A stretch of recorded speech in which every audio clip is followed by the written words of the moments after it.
HiGoalNation.com, I'm Landon Donovan.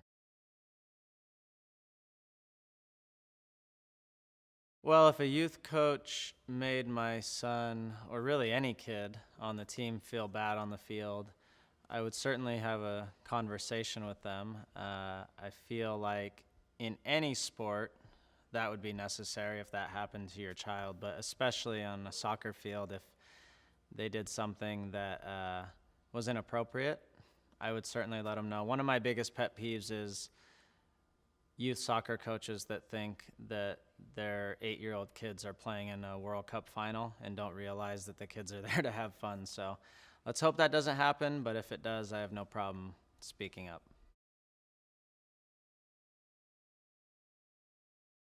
Hopefully, if I parent the right way, my child will be wearing sunscreen all the time when they're out in the sun. You learn quickly that you have to be smart as to how you approach other people about their children, but I probably will be the dad on the sideline who's at least giving the option to everybody of having sunscreen, so that people protect themselves. I don't want to see any of these kids develop skin cancer that could be prevented.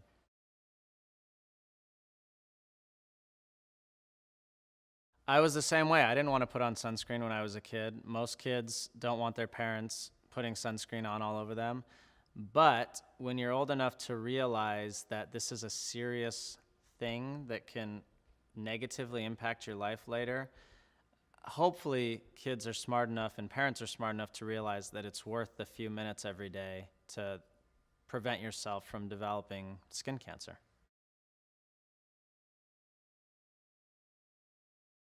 There's no question that youth soccer is more competitive now than when I was a kid. However, in a lot of ways, it's actually easier to become a pro now. One, because we have Major League Soccer, so there's more opportunity.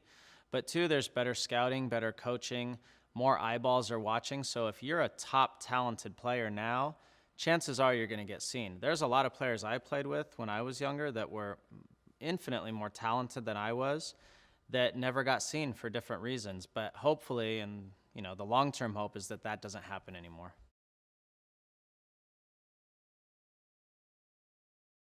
Well, there's a lot of tips I could share with new dads. I'm certainly not an expert, but um, I I see my son as a blank canvas that is going to be impacted by everything I say and do. And so if I'm able to influence him the right way, hopefully that helps him live a better life. And I think if other dads can do the same, then they absolutely should be doing that.